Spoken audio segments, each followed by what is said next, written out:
kehidupan masyarakat. Selamat bertemu di mata kuliah Zoonosis, di mana pada mata kuliah ini saya akan menjelaskan tentang jenis penyakit yang dapat ditularkan dari hewan ke manusia.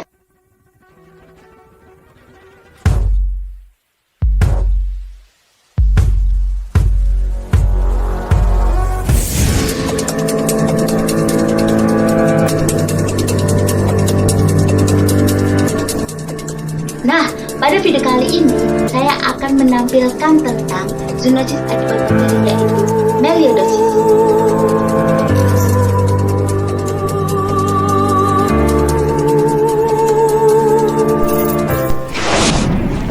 Yang pertama, definisi.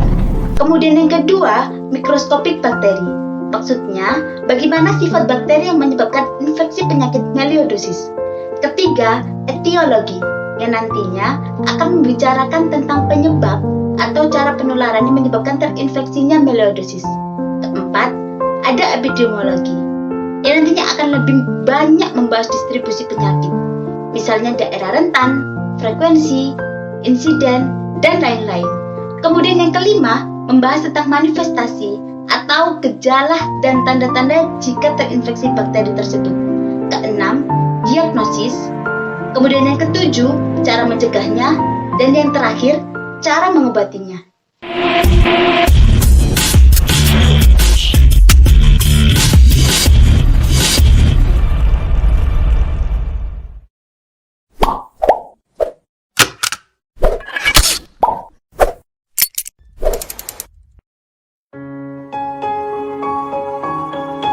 Nama lain dari melioidosis bisa dikenal dengan pseudoglanders, Whitmore disease, atau penyakit perkebun negeri.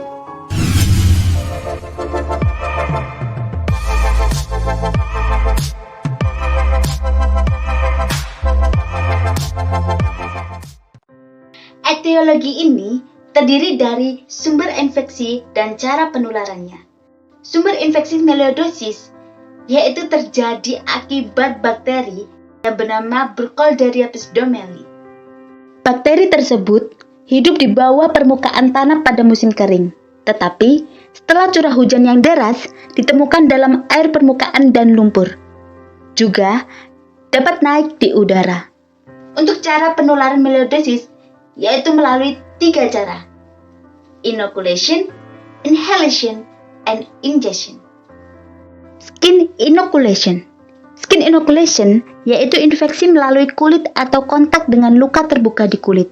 Kemudian inhalation. Inhalation artinya menghirup serpihan debu. Terakhir, injection. Injection adalah menelan tetesan air yang terkontaminasi dan makan makanan yang ditanam di tanah yang terkontaminasi. Untuk penularan pada hewan biasanya terjadi pada rodenttia, kelinci, burung merpati, rusa, anjing, kucing, kuda, kerbau, sapi, domba, kambing, dan babi.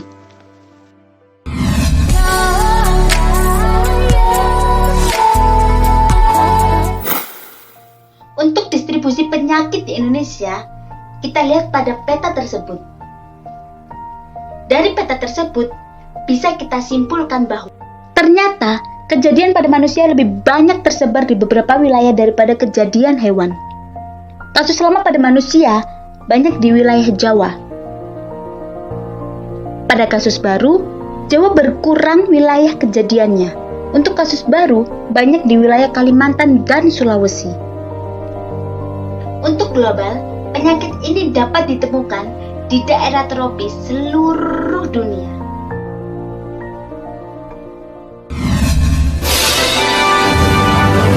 Terutama di Asia dan Australia sebelah utara. Kasus melioidosis di Australia biasanya terjadi di daerah Top End di Northern Territory dan di daerah Kimberley di Australia bagian barat. Pada tahun 1954, kejadian melioidosis dilaporkan di Malaysia, Singapura, Vietnam, Thailand, dan Indonesia.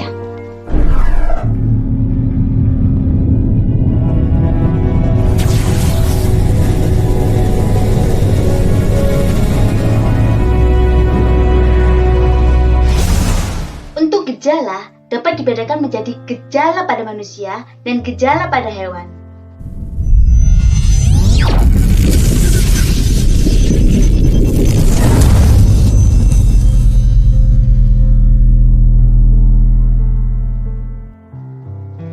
Di mana gejala pada manusia dibagi menjadi 4 klasifikasi, yaitu paru-paru, darah, lokal atau bawah kulit, dan desiminata luka. Infeksi di paru-paru. Jenis melioidosis yang paling sering terjadi yaitu infeksi pada paru-paru. Gejala infeksi di paru-paru yaitu yang pertama, batuk berdahak normal atau malah tidak berdahak. Kedua, nyeri dada saat bernafas. Ketiga, demam tinggi. Keempat, sakit kepala dan nyeri otot.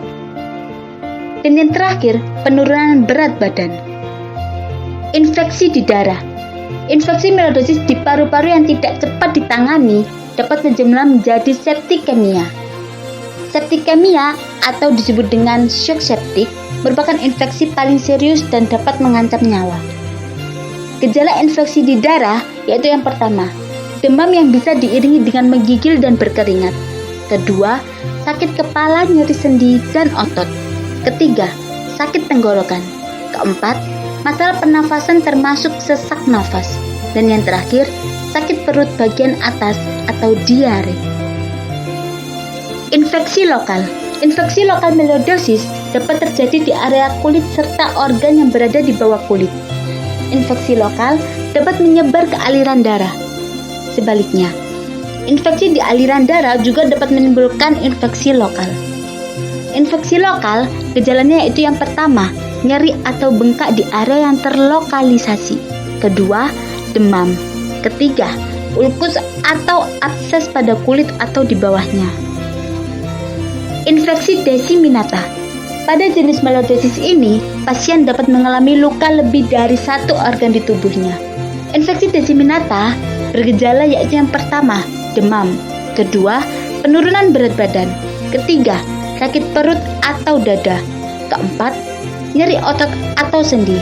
Kelima, sakit kepala. Dan yang terakhir, kejang.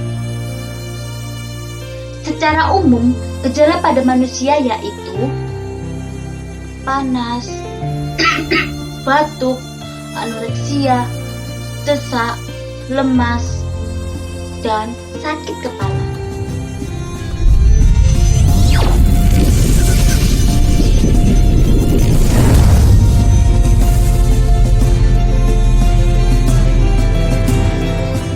Melioidosis pada rodentia termasuk sangat fatal yang ditandai dengan adanya kelemahan, demam, serta keluar lendir dari mata dan hidung. Kejadian ini dapat berlangsung selama 2-3 bulan. Kemudian pada domba yang utama terjadi ialah kelemahan dan berbaring yang diikuti dengan kematian dalam waktu 1-7 hari. Dengan adanya gejala demam, anoreksia, keluar aksidut kuning dari hidung dan mata. Pada babi ditandai dengan cervical lymphadentis. Kemudian kelumpuhan sementara sebagian posterior, demam, anoreksia, keguguran, dan kadang kematian.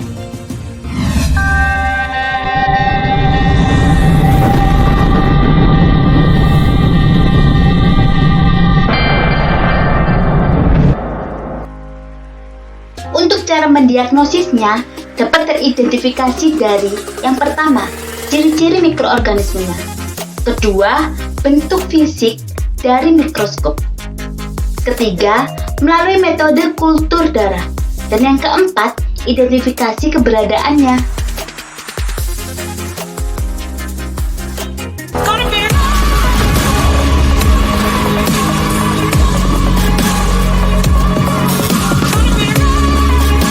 Yang pertama, hindari kontak dengan tanah yang terkontaminasi dan air yang terkontaminasi. Kedua, jika ada luka, jangan sentuh tanah atau air yang terkontaminasi.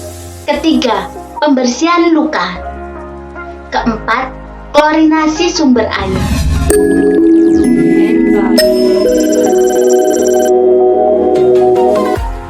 Pengobatan Pengobatan terdiri atas dua fase. Fase akut yang tujuannya adalah untuk mengurangi angka kematian, dan fase eradikasi yaitu tujuannya untuk mengurangi resiko kambuhnya penyakit tersebut. Pemberian antibiotik intravena pada manusia yang sesuai secara dini telah menunjukkan penurunan angka kematian yang signifikan. Pemberian antibiotik oral diperlukan untuk mencegah kekambuhan, yang dapat terjadi pada 23% kasus dan lebih sering terjadi pada kasus yang berat. Mungkin itu saja yang bisa saya tampilkan tentang melioidosis. Semoga dengan adanya video kali ini, kita dapat menjaga kebersihan diri dan lingkungan lebih ekstra lagi. Karena penyakit dapat berasal dari mana saja. Pada mata kuliah zoonosis ini, mengingatkan kita bahwa penyakit dapat tertular dari hewan ke manusia. Jadi, kita harus berhati-hati tentang hewan di sekitar kita. Apalagi yang mempunyai hewan peliharaan. Dan semoga adanya video kali ini, kita sudah tahu bagaimana cara mencegahnya agar tidak terinfeksi penyakit dari hewan. Stay healthy, jaga kesehatan. Mohon maaf apabila ada salah kata. Saya Wahidah Madini Mandarinim 19/2007. Sekian, terima kasih. Wassalamualaikum warahmatullahi wabarakatuh.